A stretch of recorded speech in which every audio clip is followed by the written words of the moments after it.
I get all these flying text messages. You know, the funny thing about me having to, like, I'll have to give real opinions on Mhm.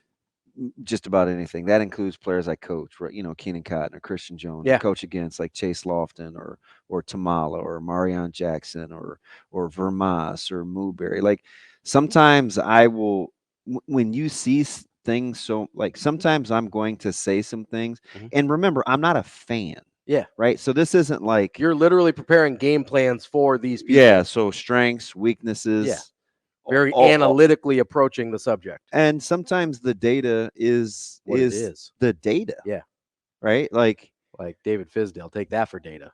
Like I know what happens in first quarters versus third Mhm. quarters. I know teams and their offensive and defensive production after half. Like all those things are in my head when I formulate opinions about what I think players are capable of doing. Now, there's a lot of that I don't know, So right? yeah, let me ask you that. Let me hit on that, right? Because you operate on what you do know. That's all you can do, right? Is operate from the information that you have.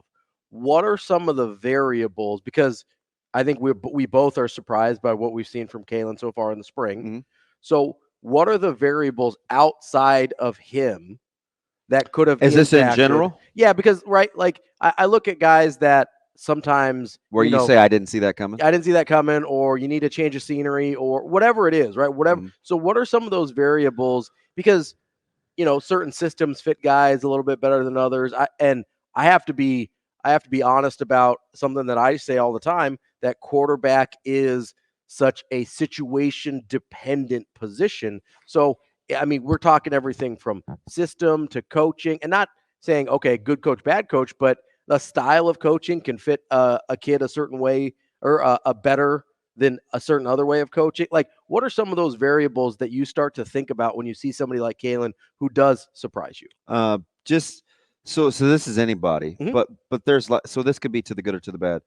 But I always look at um I start with the premise who needs a babysitter and who doesn't. Mhm. And that's super myopic best case scenario. That's guys that can function regardless of what's going on around them. Like Mhm. the environment is not kind of dictating their behavior. Not the outcome, Mhm. but their behavior. Sure. How they can function in that situation regardless of whether they win or lose or not. Mhm. That's number 1 for me, Sure.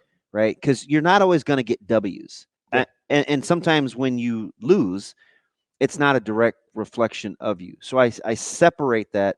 That's sometimes that's just it's a byproduct. Okay, Yeah. so I'll look at that later. And that comes from you coming up in the Tom Osborne process era, right? Of, hey, the process is right, the outcomes will be what they are. And over time, I think if you have those traits, Mhm. then in the right environment, More often than not, you'll get the results you want.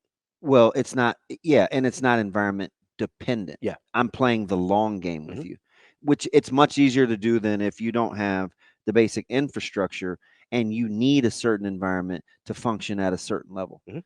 So I'll take the first part than the second part. So if you're just talking about like quarterback play, sometimes I heard this a ton. Mhm. Oh, his offensive line isn't this, his offensive line isn't that, right? Or this player was hurt, Mhm. uh, this guy didn't play, whatever. So, like, if you think that's a thing, then maybe, and you want him to do well, and you're a fan, Mhm. then maybe you're like, oh man, I just wait till he gets around good players, Mhm. right? Like that can be a thing for you. It's not for me, Mhm. right? Because I've watched a lot of good players that I know are good players not need super high end things to have happen, Sure. right? I watched, and this is zero disrespect to Gretna's talent outside the numbers, They but weren't special though. I mean, those aren't D1 guys. especially after they lost Roll 2 years ago, Yeah, they're right? I not. was like, Those aren't D1 gosh, guys somebody's that going to have to emerge in a hurry. that And I Flores was throwing to. Yeah. and I watched this guy. If he got the ball last, there's no way I didn't think they weren't winning. Yeah. So that's And that's going up against your unit. 100%. Yeah. Right. Like, Listen, I remember watching that game 2-3 years ago now at this point, right? Where you and Gretna, Westside and Gretna, are in this battle.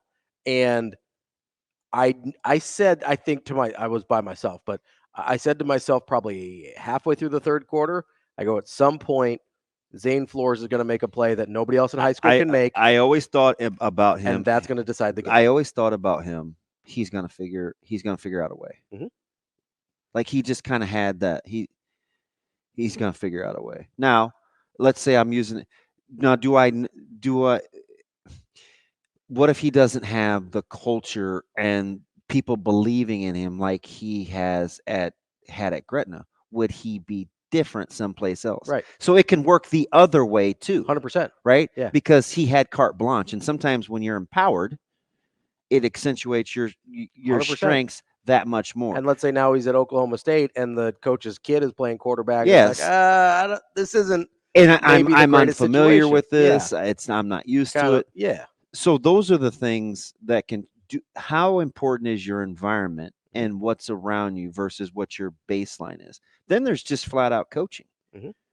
right? Like schematically or fundamentally. Because one thing you cannot argue about or debate in watching him, and I heard it all. That's why I love this. Oh man, I always knew. No, you guys didn't, man. I heard what everybody said Mhm. after the Bellevue West prep game. I heard when he kind of got off to the slow start on television, it was, well, he's missing this player and that. Nobody ever said, hey man, but he, and then fill in the positive adjectives. Mhm. It's fun and it's cool now because he's playing well, but let's not act like Mhm. everybody saw this coming, because even when people would use the Elite 11, you would hear these snide comments about the Olympics. So I think at some point, Mhm. underwear Olympics. Yeah. So I think at some point you just have to look at and dumb it down to maybe his character and his resolve is different Mhm.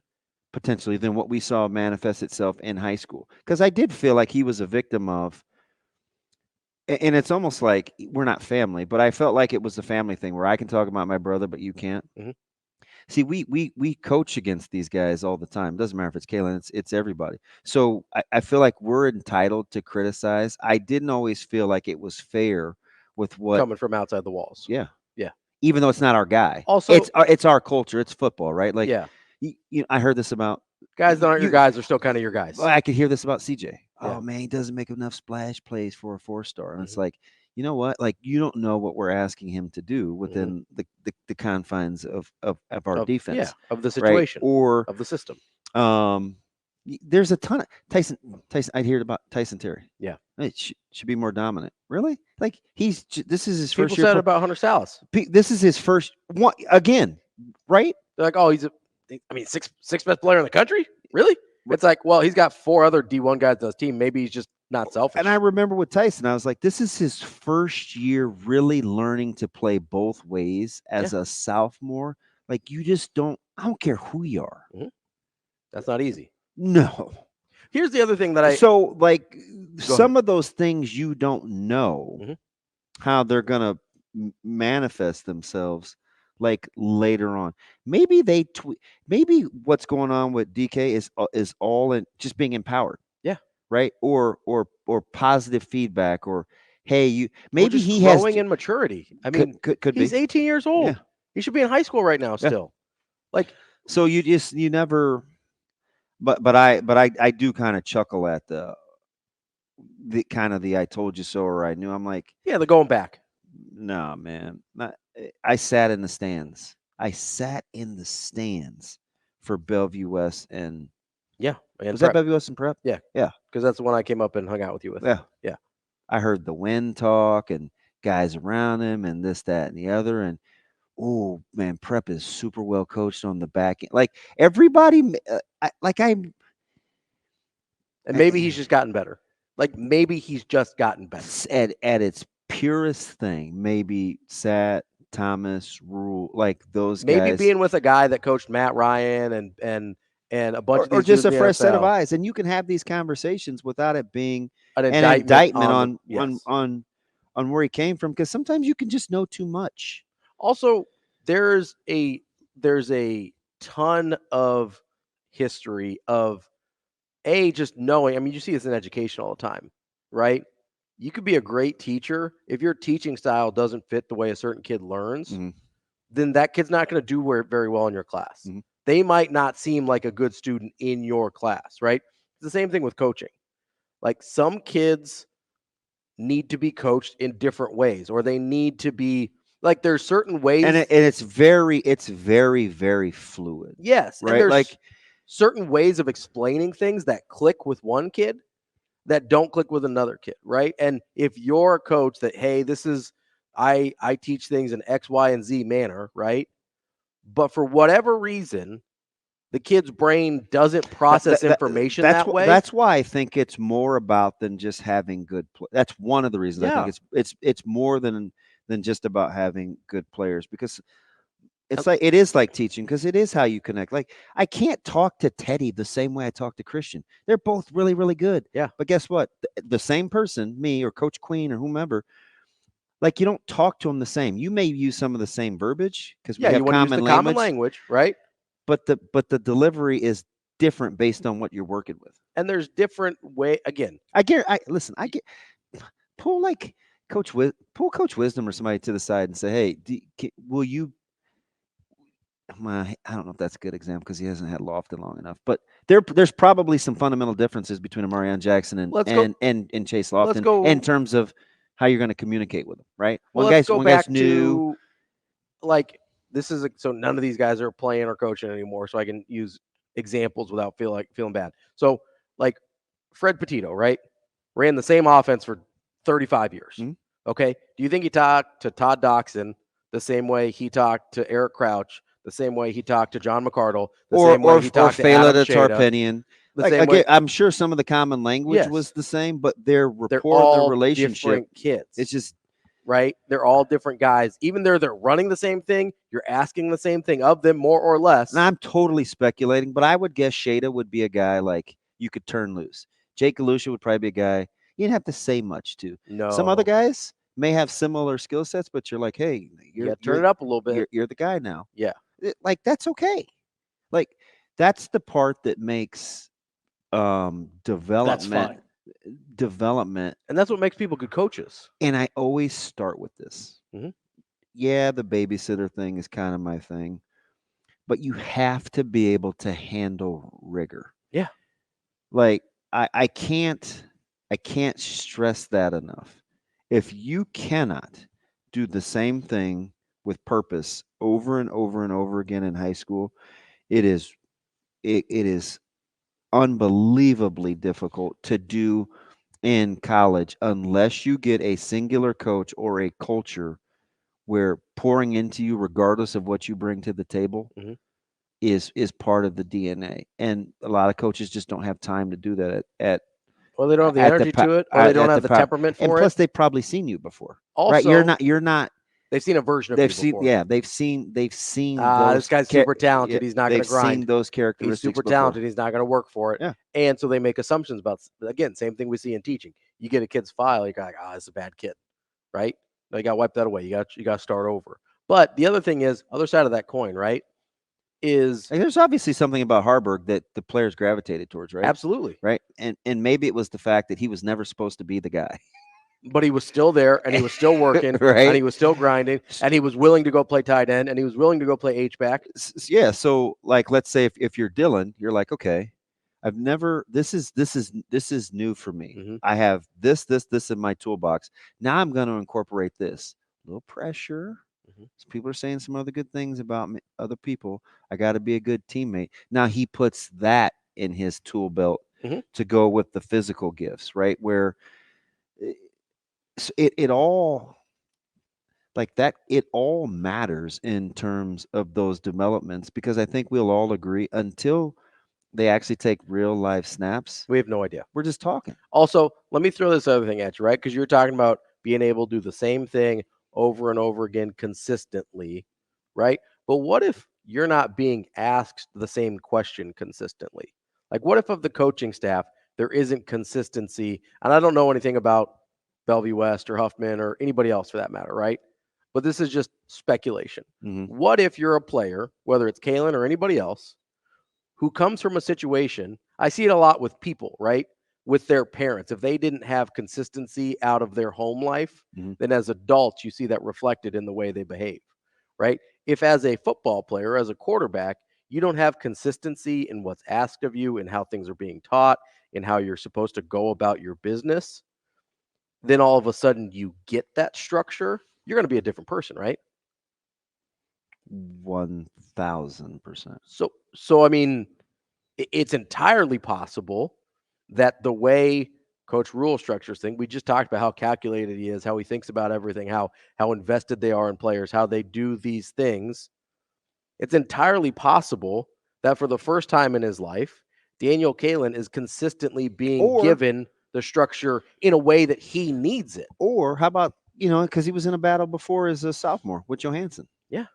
right? So he's seen a guy that's kind of been, I don't, anointed is not really the word, but a guy that he was behind, Mhm. right? He was Danny had to get a little bigger, a little stronger. Johansson was playing a ton. Mhm. So maybe DK is comfortable being the guy to run it down from behind Yeah. than maybe the front runner, because Some people are more comfortable being the underdog. that could be a thing, right? Absolutely. There's a million different variables that we don't know. Because I just remember a couple years ago, Johansson was really struggling in the second half, and we thought, we're like, oh, now may be a good time for Can I throw another? for DK to play, and it just did. So maybe he's comfortable, not comfortable, but maybe he knows how to function. He's got familiarity with the role he's currently in. Yeah. Again, I go back to people, right? If you grew up in a chaotic home, even though chaos isn't good for you, sometimes you seek chaos as an adult. There are people that I try to have relationships with. Can't do it. That thrive. They need chaos. It's too, it's almost like the self-sabotage. It's real. No, it's like it is. 100% real. It's a real thing. Because if the negative slant at looking at something all the time, it's like, well, that's just how I feel. It's never as good as it seems, or I should have known better. Like I can't spend.